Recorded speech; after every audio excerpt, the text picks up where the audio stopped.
President Biden is speaking right now about the ceasefire between Israel and Gaza. I can announce a ceasefire and a hostage deal has been reached between Israel and Hamas. For more than 15 months of conflict that began with Hezbollah's brutal massacre on October the 7th, more than 15 months of terror for the hostages, their families, the Israeli people, more than 15 months of suffering by the innocent people of Gaza. Fighting in Gaza will stop, and soon the hostages will return home to their families. The elements of this deal were what I laid out in detail this past May, which was embraced by countries around the world and endorsed overwhelmingly by the UN Security Council. The deal is structured in 3 phases. Phase 1 will last 6 weeks. It includes a full and complete ceasefire, withdrawal of Israeli forces from all the populated areas of Gaza, and the release of a number of hostages held by Hamas, including women and elderly and the wounded. And I'm proud to say Americans will be part of that hostage release in Phase 1 as well. And the Vice President and I cannot wait to welcome them home. In exchange, Israel released hundreds of Palestinian prisoners. And during Phase 1, the Palestinians can also return to their neighborhoods in all the areas of Gaza. And the surge of humanitarian assistance into Gaza will begin. And the innocent people can have a greater access to these vital supplies. You know, during the next 6 weeks, Israel will negotiate the necessary arrangements to get Phase 2, which is a permanent end of the war. Let me say it again, a permanent end of the war. There are a number of details to negotiate to move from Phase 1 to Phase 2, but the plan says if negotiations take longer than 6 weeks, the ceasefire will continue as long as the negotiations continue. I've spoken to the Emir of Kuwait and the President of Egypt, and we have pledged to make sure the negotiations will keep moving forward for as long as it takes. Then, when Phase 2 begins, there will be an exchange for release of the remaining living hostages, including male soldiers, and all remaining Israeli forces will be withdrawn from Gaza, and the temporary ceasefire will become permanent. And finally, Phase 3, any final remains of hostages who have been killed will be returned to their families, and a major reconstruction plan for Gaza will begin. This is the ceasefire agreement I introduced last spring. Today, Hamas and Israel have agreed to that ceasefire agreement and the whole ending the war. You know, those of you who have followed the negotiations can attest, the road to this deal has not been easy. I've worked in foreign policy for decades. This is one of the toughest negotiations I've ever experienced. And we reached this point because of the pressure that Israel built on Hamas, backed by the United States. Hamas's longtime leader, Sinwar, was killed. Hamas's strongest supporter, Iran, launched attacks on Israel. And those attacks failed after my administration organized a coalition of nations to stop them. And after I ordered the U.S. ships and planes to come to Israel's defense, we also shaped Israel's strong and calibrated response, destroying Iran's air defenses, but avoiding an escalatory cycle of an all-out war. The United States also organized a coalition of 20 countries to stand up to attacks by the Houthis, including their missile attacks in Israel.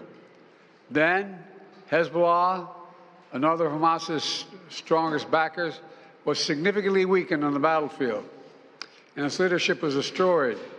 With our support, Israel negotiated a ceasefire with them, and after that, Lebanon finally elected a new president who's not beholden to Hezbollah, and he can begin a new chapter for the Lebanese people.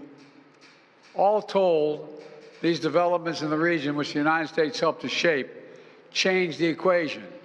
And so now, the terror network that once protected and sustained Hamas is far weaker. Iran is weaker. Iran is weaker than it's been in decades. Hezbollah is badly degraded. And after more than 15 months of war, Hamas's senior leaders are dead. Thousands of Hamas fighters are dead. And the military formations have been destroyed. With nowhere to turn, Hamas finally agreed to releasing hostages. You know, there was no other way for this war to end than with a hostage deal. And I'm deeply satisfied this day has finally come, for the sake of the people of Israel and the families waiting in agony, and for the sake of the innocent people in Gaza who suffered unimaginable devastation because of the war. The Palestinian people have gone through hell. Too many innocent people have died. Too many communities have been destroyed. And this deal, the people of Gaza can finally recover and rebuild. They can look to a future without Hamas in power. You know, the Bible says, blessed are the peacemakers. Many peacemakers helped make this deal happen, including an extraordinary team of American diplomats who have worked nonstop for months to get this done. Secretary Blinken led the effort. Secretary Jake Sullivan, National Security Advisor Jake Sullivan, Bill Burns, John Feiner, Brett McGurk, Amos Hochstein, and the Vice President worked relentlessly as we worked to deliver this deal. I'd also note this deal was developed and negotiated under my administration, but its terms will be implemented, for the most part, by the next administration. In these past few days, we've been speaking as one team. This has been a time of real turmoil in the Middle East. But as I prepare to leave office, our friends are strong, our enemies are weak, and there's genuine opportunities for a new future. In Lebanon, there's an opportunity for a future, free from the grip of Hezbollah. In Syria, a future free from the tyranny of Assad. And for the Palestinian people, a credible pathway to a state of their own. And for the region, a future of normalization, integration of Israel and all its Arab neighbors, including Saudi Arabia. At the G20 in Delhi in September 23, I rallied key countries behind a vision of an economic corridor from India across the Middle East to Europe. That vision can now become a reality.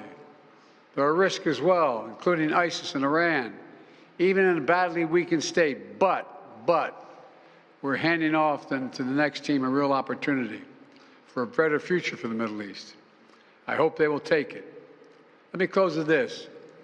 My friend for years in the United States Senate, former Senator George Mitchell, who did so much to forge peace in Northern Ireland, once said about diplomacy, he said, it is 700 days of failure and 1 day of success.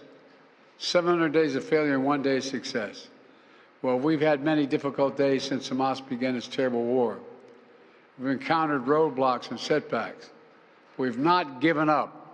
And now, after more than 400 days of struggle, a day of success has arrived. God bless all the hostages and their families. May God protect the troops of all those who work for peace.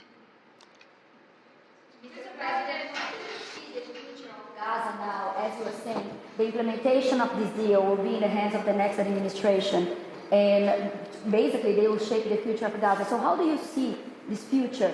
And also, how much credit do you give to the Trump team for this deal? Trump is already taking credit for it. Well, you know, this is the exact framework of the deal I proposed back in May. Exact. And we got the world to endorse it. Secondly, it's America's support for Israel that helped them badly weaken Hamas and its backers and create the conditions for this deal. And thirdly, I knew this deal would have to be implemented by the next team. So I told my team to coordinate closely with the incoming team to make sure we're all speaking with the same voice, because that's what American presidents do.